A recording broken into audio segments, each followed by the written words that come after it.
Good morning. I'm Aashish. Very excited to be here for BW Disrupt 40 under 40. As a young entrepreneur myself, it's always great to be among, colleagues and other fellow startups. And today, my panel is all about how do we cater Gen Z, this audience, which is sort of like born somewhere in mid 90s up till about early 2000s. Some of them are still completing their undergrads or have just started their jobs. So it's the kind of age when you're just starting to branch out. And I think the trends have really shaped so many interesting, the trends are shaping so many interesting things that we would love to hear from our very distinguished panelists today. So let's quickly jump into, we don't have a lot of time, so we'll try to make it as interactive as possible. In between, like we don't want it to be a one-sided conversation. If you feel like you would like to ask something, if you would like to add something, just raise your hand. It's a small gathering, so I'd love to come back. So I would like to start with each of the panelists. If you can take a just quickly like a 30-second, like an elevator pitch, and talk about a little bit about yourself, your brand, and how are you catering to the Gen Z. Good morning, everyone. My name is Anil Nagar. I am founder and CEO of Adda 24/7. Adda 24/7 is a test prep company, and we cater to all kind of exams, starting from 12th level exams like ITG, NEET, medical, or CUT, and goes up to UPSC. So kind of catering to all exams. Our intersection with Gen Z is around class 12th kind of exams, where these people come for various entrance exam preparation. So I will say, so we are here in this industry for almost 6 years, and in last 6 years, we have seen a huge change in terms of behavior. So we'll talk about that, but I think Gen Z is certainly different. Hi everyone, I'm Nitin. I'm co-founder and chief growth officer at Upscalio. Upscalio is a D2C house of brands. We acquired 12 brands over the last year and a half, and now scaling and building them. As a house of D2C brands, many of our brands cater to Gen Z audiences, and which is where we kind of look at this segment very, very keenly in terms of their behavioral preferences and the best ways to sell to them. And more about it as we go along. Super. Thanks, Nitin. Shradha, over to you. Hi, I'm Shradha. I'm from Grapes. We work with approximately 90 odd brands today across 3 offices in India. And I work with various cohorts of Gen Zs, right from a client like Manforce to JBL. So more with the upcoming session, because there are various good insights that we get when we try to work with them. Very interesting. Ankur? Hi, I'm Ankur. I'm co-founder and CEO of Chargeup. We are basically a finance technology platform. We are serving electric vehicles. So our interactions with Gen Z is mostly in terms of, the last mile mobility riders that we work with. Yeah, and we look forward to insights on this. Thank you, Ankur. Ankit? Hi, good morning. I'm Ankit. I work with OYO. OYO is a hospitality tech platform, and we are present in over 30 countries. Gen Z form a major part of our customers in India and elsewhere as well. And we see a lot of them using OYOs across the globe. In fact, we had, about 3 years back, launched a particular brand focused at targeting them called the Townhouse. So we have a lot of experience of working with them and look forward to the panel and the discussion today. Thank you, Ankit. So I'll start with Shradha first. Given Shradha Grapes works across, like you said, over almost 90 brands, which is phenomenal. And some of the brands, like you said, JBL, Manforce, they're very, very Gen Z focused brands.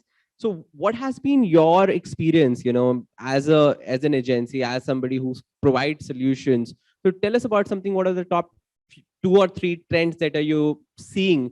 What brands focus on when they're catering to Gen Z versus they're catering to the other segments? I think I'll start with the most famous quote of Vidya Balan, which she said in one of the movies: entertainment, entertainment, entertainment. That's one of the key things that you find both common in millennials as well as Gen Zs. The difference in entertainment is we used to consume entertainment as entertainment. Gen Z consumes entertainment as information, right? So, remember I was talking about this even when we were in the room. There was a movie on Facebook where we always say, whenever we meet a client, right, an MD or marketing head, he'll be like, oh, it's so spooky. This ad is targeting me. I see the shoe traveling across with me everywhere, right? That's not spooky to Gen Z. Gen Z loves liking, subscribing, having a higher VTR on a particular video or saving it, because then they know that the right content will be targeted to them. So content is very important to them. Second, I think from a trend perspective, what we see is transparency. Right inside the product, what are you putting? So ingredients and labels are very important to them. Second, outside the product also, what are you giving back to the society or the environment? So that's one of the second biggest trend.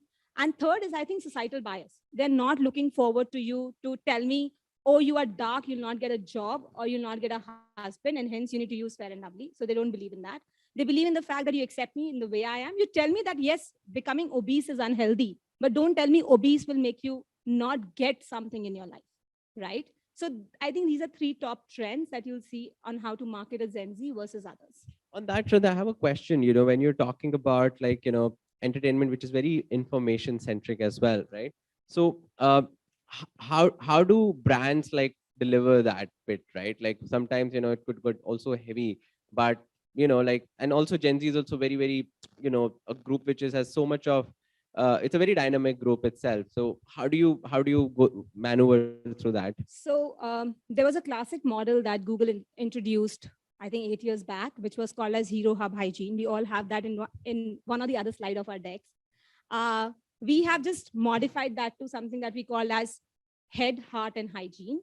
So when we say heart, we need to look forward to certain emotional content that connects with them. Now, whether you create your own film, whether you create a topical film on a Diwali, Valentine, New Year, etc., or you connect with a Pocket Aces, TVF to create a content piece in which you can put in your product very smartly. Yeah. That's heart. Yeah. Head is basically when they're looking forward to lower grade of information, right? So if you're talking about, okay, let's say I am a thyroid patient, I take Theranom every morning, but I also luckily go to, cross fingers, to gym decently now, where I want to take my protein. I want to take Amla water in the morning because we are all getting conscious about health. Now I have doubts like, can I use Amla water with my Theranom, or should I just take it with water and Amla can be taken only after 30 minutes? So can I have a WhatsApp for business? Because my doctor will not answer all these questions and it will look very trivial to get these answers from him. So if I can have a WhatsApp for business, where can I just chat with the thyroid Abbott guys and ask them, okay, these are the questions that I have.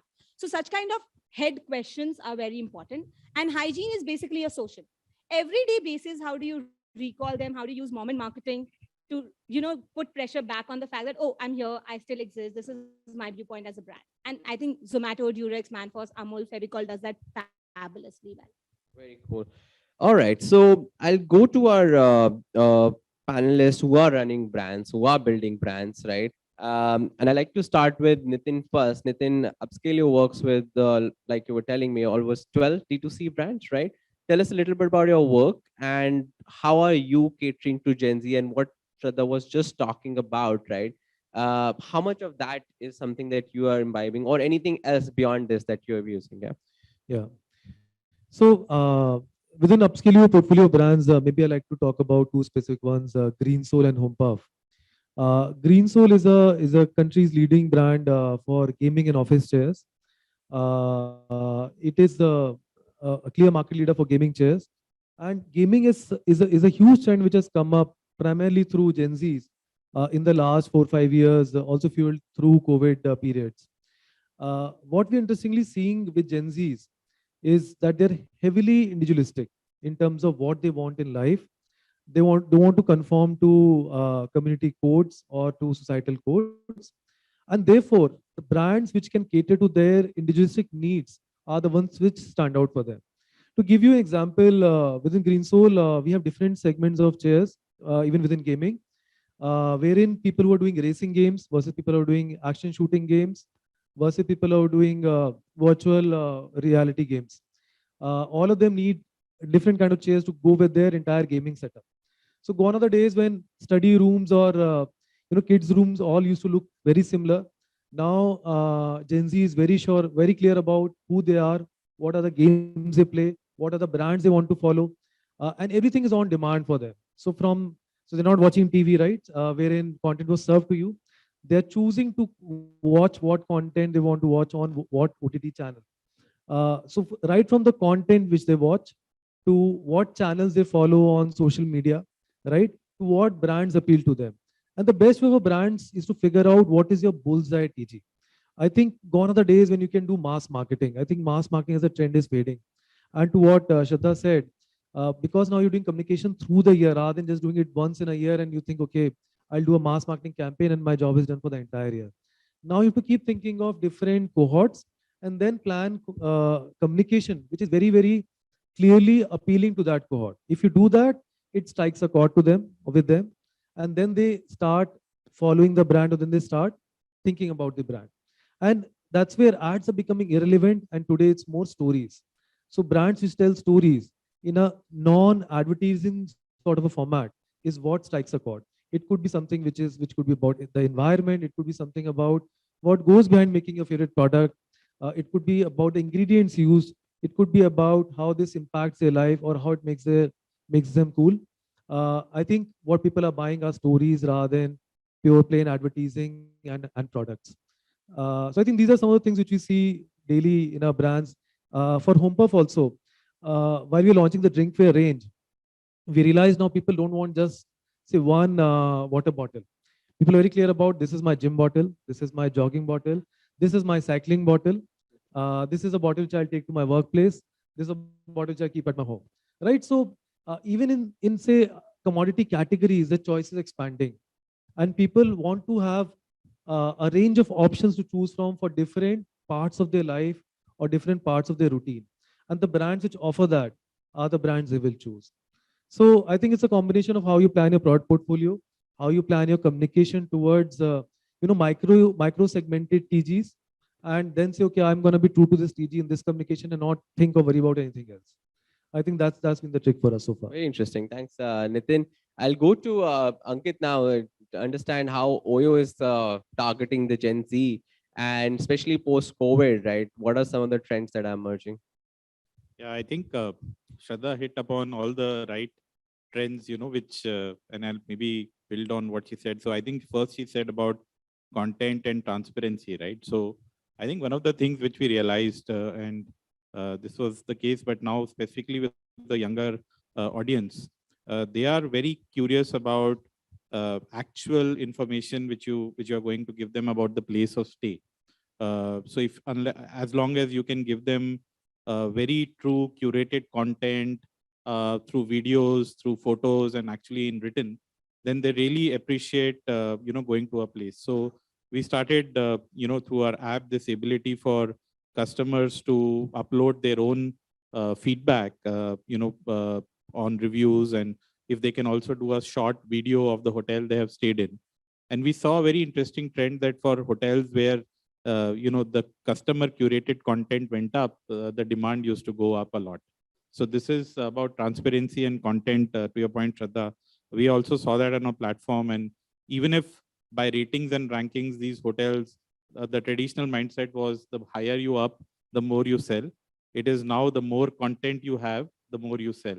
That is something which we saw on our platform really, really well. The other thing, what we saw is that these guys want choices, and specifically within choices, I think sustainability as a theme has picked up.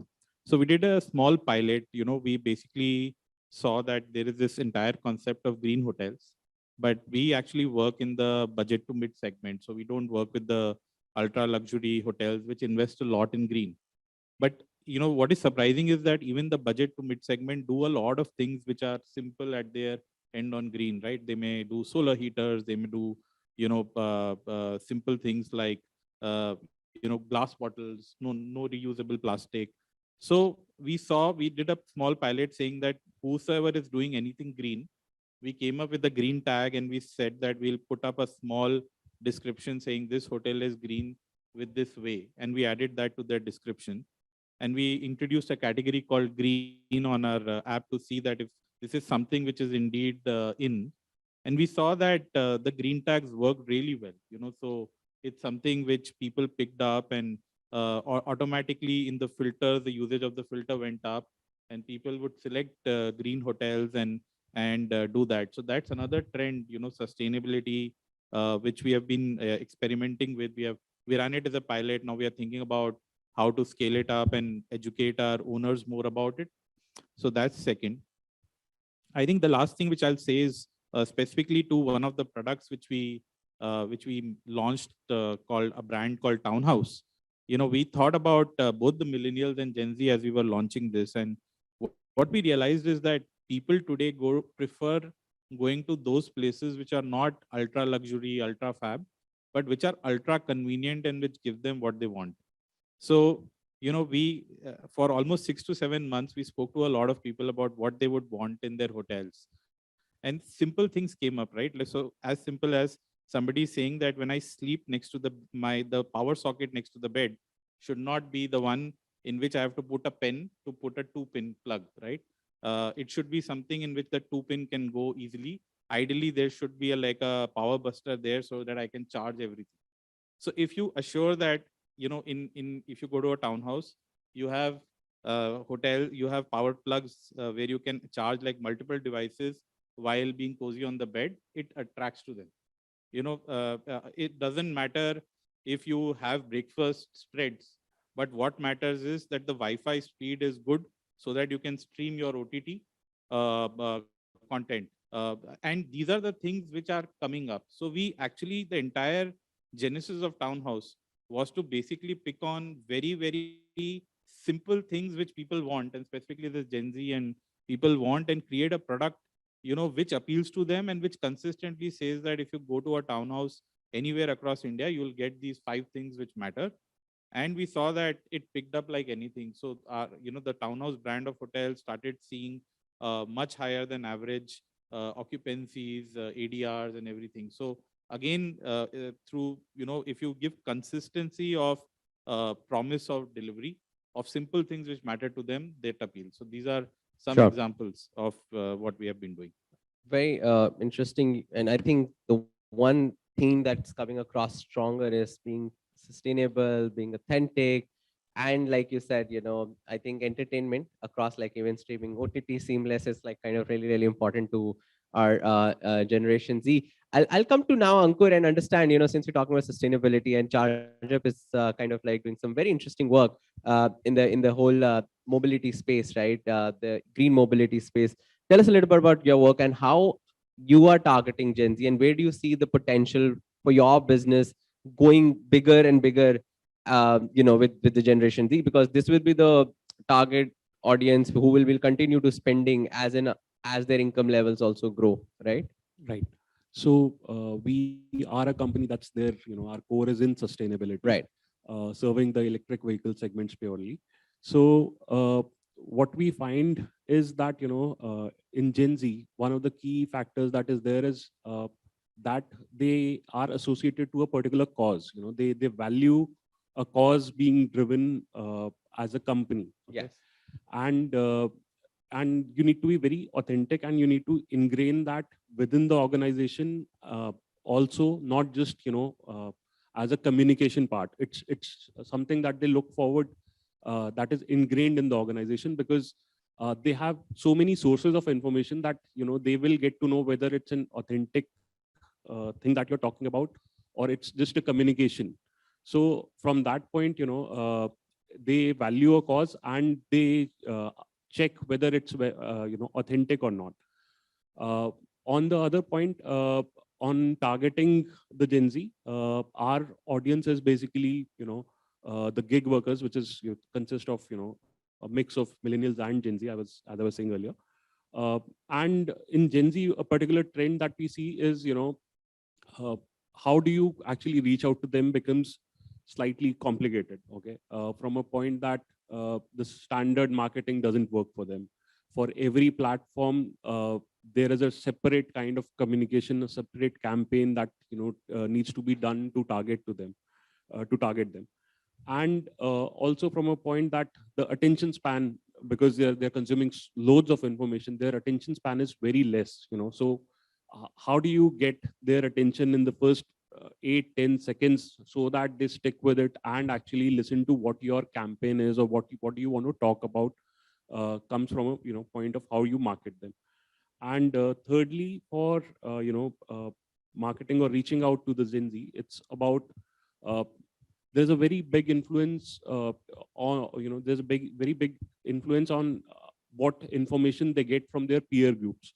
So it's about, communities, people around them, micro influencers, what we call as, how do you get them on board, make them understand your point of view, and they become the proponents of your company, and they push, what needs to be, what is the thing that we are trying to achieve.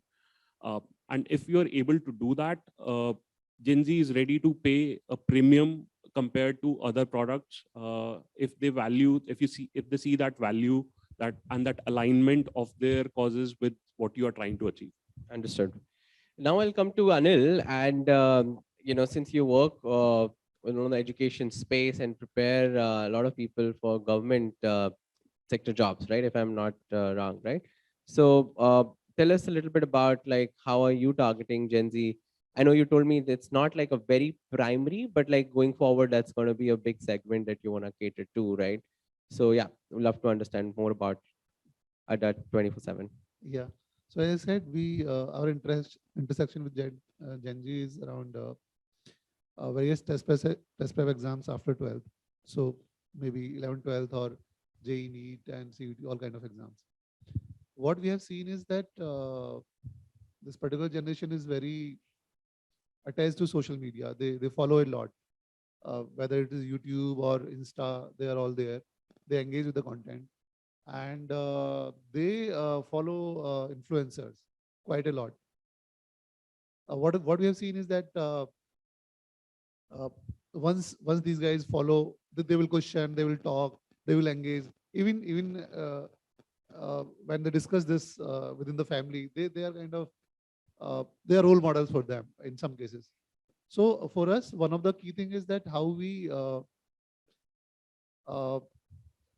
interact with this audience on social media, whether it's Insta or YouTube, and do it really well at a very huge scale. So we run, for example, we run multiple YouTube channels and in different formats and different kind of content.